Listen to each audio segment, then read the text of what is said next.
Muhammad wa ala ali Sayyidina Muhammad. Assalamu alayka ya Rasulullah, assalamu alayka ya Nabiullah, assalamu alayka ya Habiballah, assalamu alayka ya khairi halqillah, assalamu alayka ayyuhan nabiyyu wa rahmatullahi wa barakatuh. Bapak dan Ibu jamaah takziah yang sama berbahagia, alhamdulillah di tengah-tengah kesibukan kita, mulai dari pagi sampai malam hari, di tengah-tengah kita waktunya untuk beristirahat, alhamdulillah ternyata masih diberikan kesempatan kita untuk beramal saleh. Masih diberikan kita kesempatan untuk menambah-nambah pundi-pundi tabungan kita di akhirat sebelum kita istirahat sementara, yaitu kita masih diberikan kesempatan datang bertakziah pada malam hari ini. Pahalanya luar biasa ini ibu dan bapak sekalian. Tidaklah orang-orang yang datang menghibur saudaranya yang sementara ditimpa musibah kesedihan, maka sebelum mereka pergi meninggalkan tempat ini, nantinya kita semua dosa-dosa kecil kita akan diampuni oleh Allah Subhanahu wa ta'ala. Bapak dan ibuku sekalian yang dirahmati Allah, Allah Subhanahu wa ta'ala berulang-ulang menjelaskan kepada kita, dan kita juga sudah sering mengetahuinya, bahwa sesungguhnya kehidupan kita di dunia ini ada batasnya, ada finishnya. Bukan berarti berakhir, tetapi di dunia kita akan berpindah ke tempat alam berikutnya untuk menuju kepada kehidupan yang paripurna. Sebagaimana almarhum, pada hakikatnya almarhum ini pada syariatnya roh dengan jasadnya berpisah, karena jasad ini akan kembali ke asalnya tanah. Roh ini yang hidup akan kembali kepada Allah. Maka pada hakikatnya manusia bukan mati, tetapi berpindah dari alam dunia kepada alam akhirat. Dan yang pertama alam akhirat yang pasti kita akan semua masuki adalah barzah, yaitu alam kubur. Begitulah almarhum. Kullu nafsin zaikatul maut wa nablukum bil syarri wal khairi fitnatan wa ilaina turja'un, kata Allah. Tidak ada makhluk yang Allah ciptakan, baik tumbuhan, binatang, terlebih-lebih lagi manusia yang disebut dengan makhluk hidup, pasti ada batasnya di dunia ini. Dan semua kita ini lagi menunggu antrian, hakikatnya demikian. Apapun profesi kita di dunia pada saat ini, seorang pedagang, seorang pegawai, seorang karyawan, tetapi pada hakikatnya kita sementara menunggu antrian datangnya malaikatul maut. Itu hakikatnya. Kesibukan kita setiap hari pada hakikatnya hanya menunggu dan menghabiskan jatah kontrak kita di dunia ini, karena kita sudah berkontrak dengan Allah Subhanahu wa ta'ala. Dan roh dengan jasad sudah ada MOU-nya juga, batasnya bersama-sama. Maka apabila tiba masanya, otomatis semua akan berpisah kembali ke asalnya. Sehingga kata Allah, wa nablukum bisyarri wal khairi, di dalam kehidupan ini maka dua saja yang akan kita dapatkan, kata Allah. Kalau tidak kejahatan, berarti kebaikan. Karena yang kita tuju ini hanya dua tempat.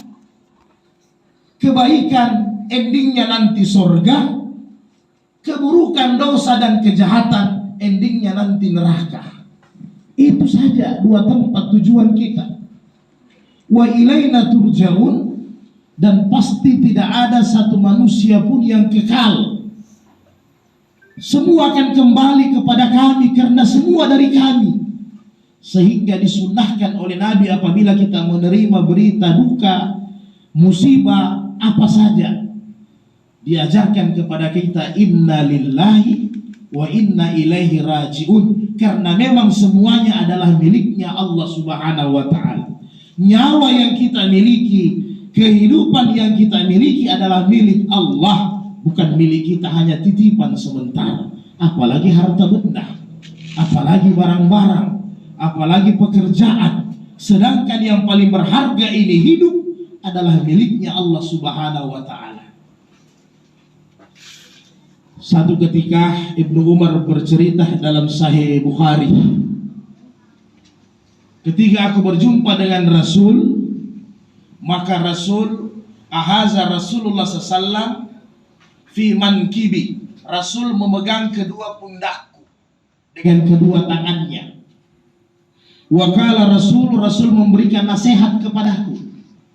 Apa nasihat Rasul? Ya Ibnu Umar, kun fid dunya garib au abilus sabil. Wa Ibnu Umar, sesungguhnya kita ini di dunia bagaikan orang asing, bagaikan tamu. Au abilus sabil, bagaikan musafir, orang yang menempuh perjalanan yang panjang karena kepanasan, karena capek, sehingga kita singgah sementara istirahat di bawah pohon untuk berteduh menghilangkan penat. Singgah sementara di bawah pohon untuk berteduh, yang nantinya kita akan meneruskan perjalanan begitu panjang. Maka begini keadaan kita. Kita semua ini adalah orang asing, akan kembali ke kampung kita masing-masing. Kita singgah di dunia bagaikan singgah berteduh sementara di bawah sebuah pohon besar. Itulah dunia. Dan kita akan melanjutkan perjalanan seterusnya. Pertama kali tentunya al-maut babul akhirah, kata Nabi. Kematian adalah pintu pertama manusia menuju ke alam akhirat. Inilah yang dirasakan almarhum.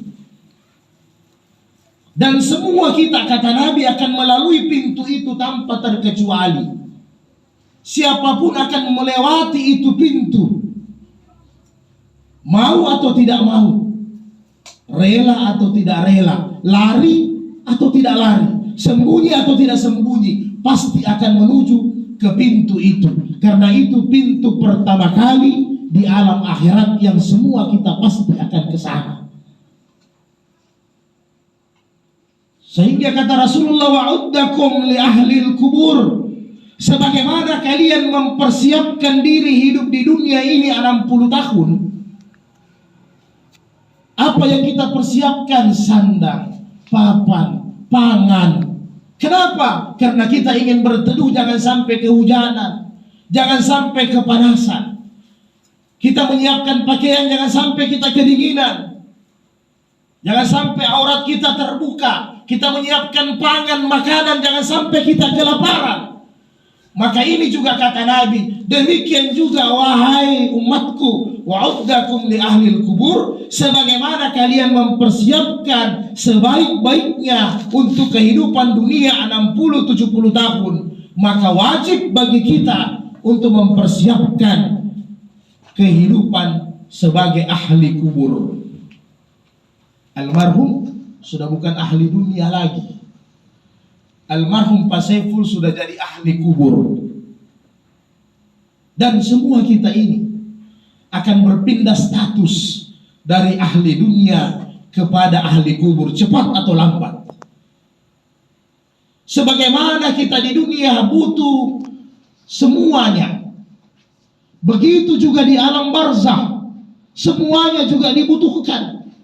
Di alam barzah kita butuh penerangan. Di alam barzah kita butuh rumah yang luas. Di alam barzah kita butuh makanan yang lezat-lezat. Sama, hanya jenis kebutuhannya saja yang berbeda. Kalau di dunia kita makan nasi, di alam akhirat kita butuh nanti amal-amal saleh kita sebagai makanan yang menemani kita. Semua amal-amal saleh sebagai penerang, semua amal-amal saleh sebagai peluas kubur kita nanti di hari kemudian. Maka kata Rasulullah, "Idza asbahta fala tantaziru masya." Demikian juga wa idza amsata fala tantaziru sabah. Oleh sebab itu kata Nabi, wahai Ibnu Umar, jangan tangguh-tangguh itu waktu untuk beribadah. Jangan tangguh-tangguh untuk mempersiapkan kebutuhan akhirat, sebagaimana kalian tidak menangguh-nangguhkan untuk berusaha di dunia ini. Apabila di waktu pagi, maka jangan tunggu waktu sore. Apabila di waktu sore, jangan tunggu di waktu pagi.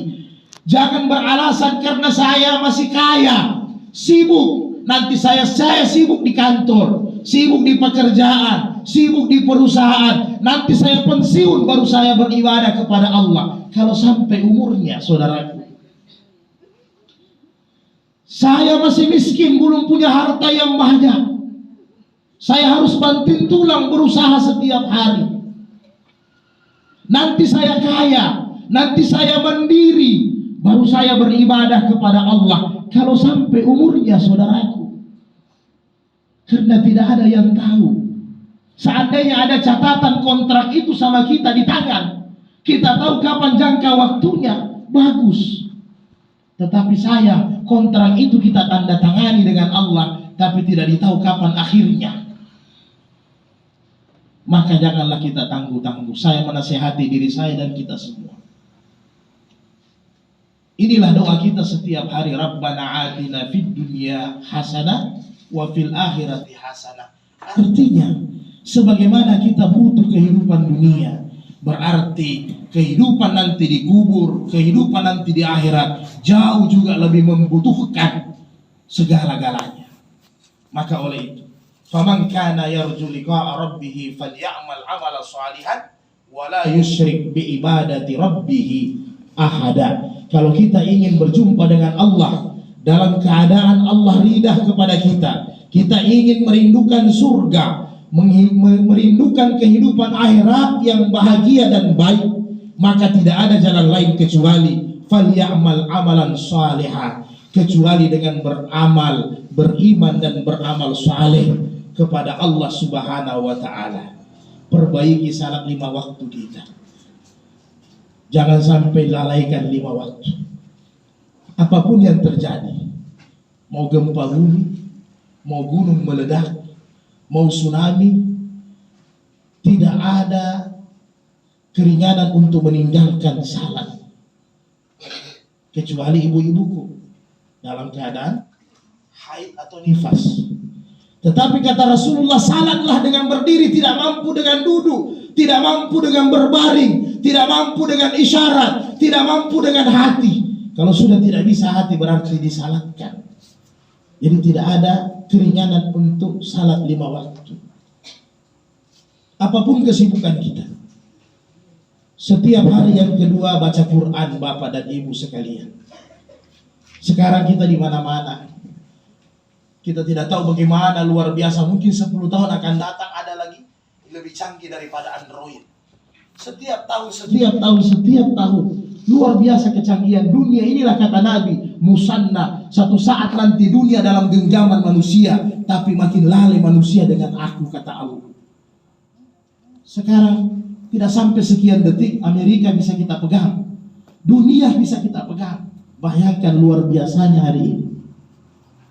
Tapi adakah kita menyisihkan setiap hari membaca Al-Quran? Baru bangun tidur, HP dipegang. Masuk WC, dibawa HP-nya. Live terus. Bukan main sekarang, Instagram, Facebook, Twitter, macam-macam lagi. Snack video. TikToknya lagi luar biasa semua. Keluar dari WC, buka lagi. Pakai baju, pegang HP. Pakai celana, pegang HP. Mau makan, pegang HP. Bayangkan komunikasi keluarga hampir-hampir putus. Biar sementara makan. Bukan dengan istrinya, dengan anaknya, tapi dengan HP-nya dia makan. Di WC juga begitu, kadang tai kotoran sudah tidak ditahu sudah selesai atau tidak. HP dipegang, bayangkan. Baru mau kasih panas kendaraan, pegang HP. Naik di mobil, pegang HP. Di lampu merah, tidak lampu merah, HP dipegang. Bayangkan. Di kantor juga HP dipegang. Inilah dunia hari. Coba kalau kita bayangkan, apakah kita menyiapkan waktu untuk membaca Al-Quran? Ya syukur-syukurlah sekarang ini luar biasa. Kalau dulu Nabi bilang, kalau Allah yamassu illal mutahharun, tidak bisa pegang Quran orang yang haid, orang yang sementara nifas. Tapi alhamdulillah hari ini dengan ilmu Allah, teknologi ini ilmu Allah juga. Jadi tinggal kasih masuk aplikasi, maka para ulama ijma boleh baca Quran karena tidak pegang mushaf. Jadi jangan aplikasinya aplikasi program makanan, hanya grade-nya, maksimnya, aplikasi macam-macam model. Tidak ada aplikasi Al-Quran dikasih masuk. Apakah kita berpagi-pagi sudah bisa baca Quran? 24 jam waktu. Ada standar Bapak kata Rasul dalam hadis, saya mengqara ayatan fi kulli lailan yaktub minal ghafilin. Ini standar, kalau tidak kita nanti dituntut oleh Al-Quran di hari kemudian.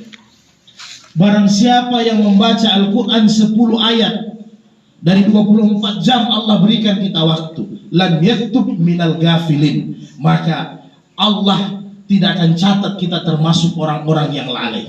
Jadi tanya sama diri kita masing-masing, adakah kita mempersiapkan waktu dari 24 jam waktu yang Allah berikan? Lebih lama buang air, lebih lama berak, lebih lama makan, lebih lama nonton, lebih lama bermacam-macam kegiatan dibandingkan dengan baca Quran. Adakah 10 ayat kita baca Quran dalam satu hari? Kalau tidak ada kita pegang Quran, maka nanti Al-Quran akan menuntut di hari kemudian. 3 tuntutan nanti kita hadapi di hari kemudian. Antara Allah dengan kita, antara manusia dengan manusia, antara manusia dengan Al-Quran. Al-Quran akan menuntut kita apabila tidak dibaca.